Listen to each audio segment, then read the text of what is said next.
I would pick the Lakers to win a single game against the Warriors, but that'd be stupid to say Stephen Curry. They're picking against that guy. I mean, he always gives you a chance, and this defense on Golden State gives you a chance too.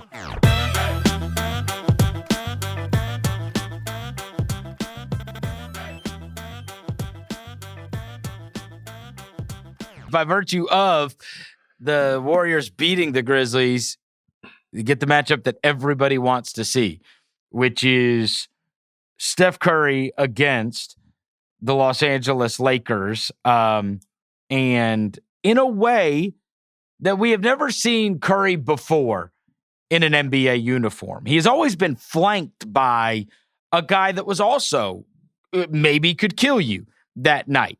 But he has had an immense amount of pressure on him throughout the entire, especially second half of this season, where it became where he's going for 40-something every night. And I mean, the scout for that game, if you're going into the Warriors game, is what do we do with him? And despite the amount of attention that he has gotten, he has just he's somehow exceeded that expectation. I mean, just watching that game on, and I know you're all like, no matter who I say, I could say John Baloney is started at small forward. You'd be like, well, John Baloney is a good, he's a good role player or whatever. Like, they started in that game Kent Bazemore, who nobody heard from for 6 years.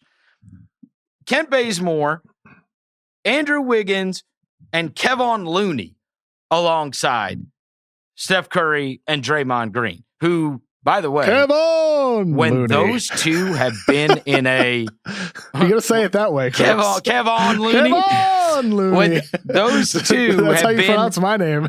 When those two have been healthy for the playoff games, their record is like freaky.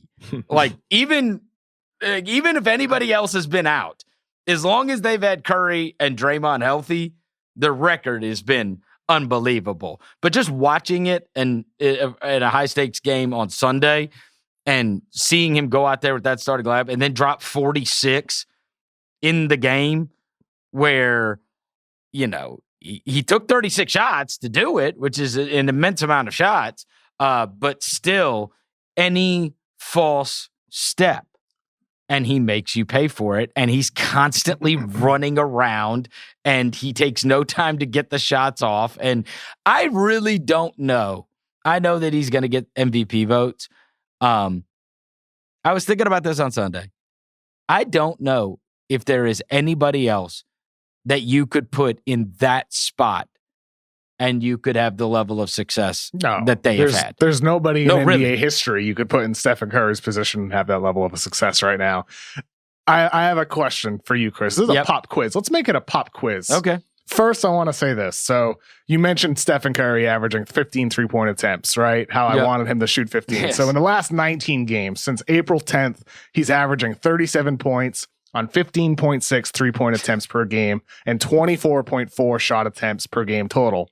Prior to that, in the prior 44 games, averaging 30 points on 11.5 three-point attempts per game of 20.5 total field goal attempts per game. Here's my question.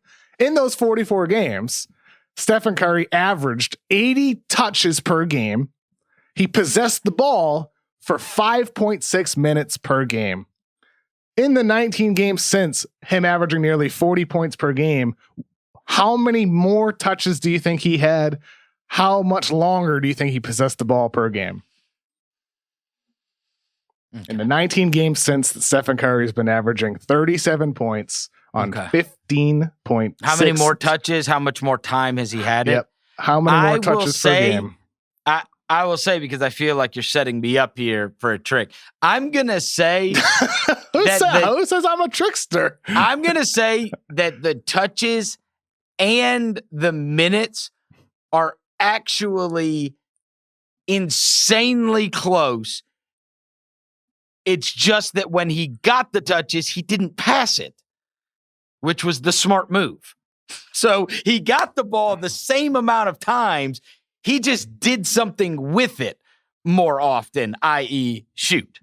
So You're correct. Hey! Ding, ding, ding, ding, ding, ding. So Stephen Curry is averaging 84 touches per game in the 19 games to finish the season compared to 80 prior. And he's possessing the ball for 6.2 minutes per game compared to 5.6. So not a dramatic difference at all. I mean, you're right, Chris. He's passing the ball less times per game, shooting it more times per game. And my overall point is this with Stephen Curry. The reason why I long have said he should be shooting 15 3-point attempts per game is because I think it's sustainable. I think you can have Stephen Curry do this throughout the season. Just have him shoot more, pass less. I don't think this is some big thing where it's going to, drain his energy throughout the course of the season. His usage and touches are pretty much identical. I think Steph can handle this and be a guy who averages 35 points per game. I just don't think it's unreasonable to say the greatest shooter of all time can average that many points. I don't think it's unreasonable. It's not unreasonable. It's very reasonable, Chris. To think Steph can do this. Can he do it in the playoffs and carry the Warriors past the Lakers, and win a first round series against the Jazz or the Suns? I don't know that. But I do know Steph could do this for a long, long time over the course of the regular season. And I hope they ride this, going into next year. It's so freaking fun to watch, dude. It's unbelievable. Well, it's wilt. It's modern wilt. And here's the other thing, and this is why I think it really doesn't matter a massive amount who you're flanked by, because theoretically, if your other guard is Kent Bazemore, I think he took a shot on Sunday. Like, that's impossible, right? The other starting guard took one shot in the game, right? It was the right thing to do. No, but he's just he's playing defense, and on offense, he's just getting cardio. He's getting a little exercise. Yeah. He can run around and watch. But I will say the reason you can have it, that the other three don't really matter. I'll say the other three, because the other one is the reason that this happens. Make no mistake about it.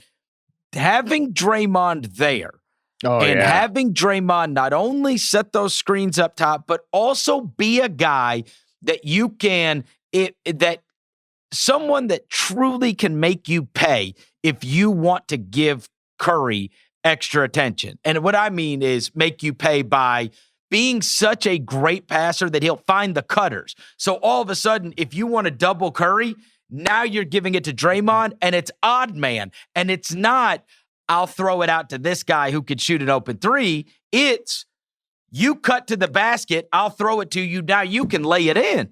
And it's almost like you've got, it's like your point guard plays center in that scenario. And so because what would be easy to say is, just go double Steph. Draymond makes that impossible. He makes it so that if you do want to do that you're going to be, it could be a layup line, because he's so good. He is such a good playmaker that he can make you pay for cheating onto him too much. And then if you want to do the island thing, just Steph versus a guy, it's curtains. For sure. You've got, absolutely. He makes it so you have what would normally be a choice against the guy. You would say, just shut him down. The reason you can't is because of Draymond.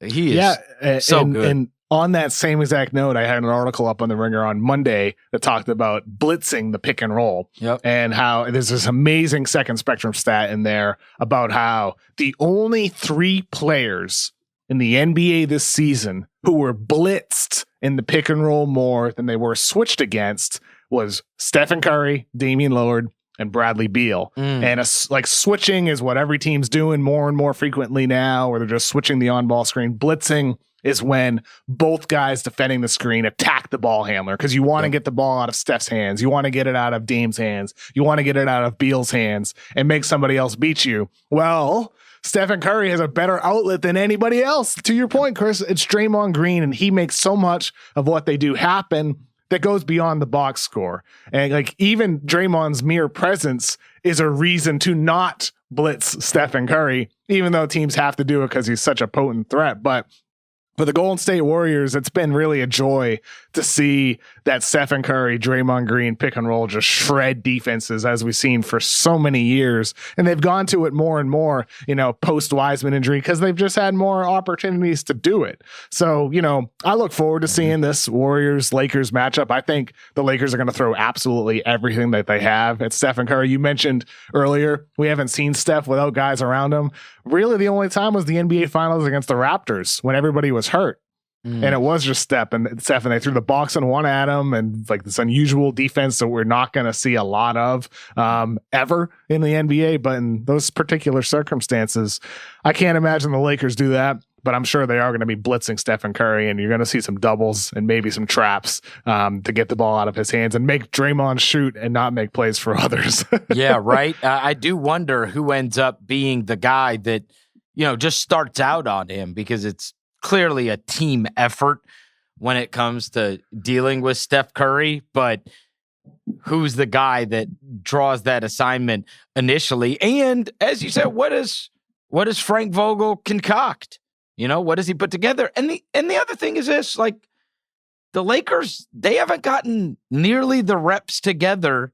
We're so caught up in how absurd it is on the Brooklyn front that, like, they're finally going to get log minutes together, that in another year, that would be a conversation with the Lakers. And frankly, it's why they're even having to play in this game anyway, is because they haven't been able to play together. Yep. They haven't logged the amount of minutes, and LeBron just came back.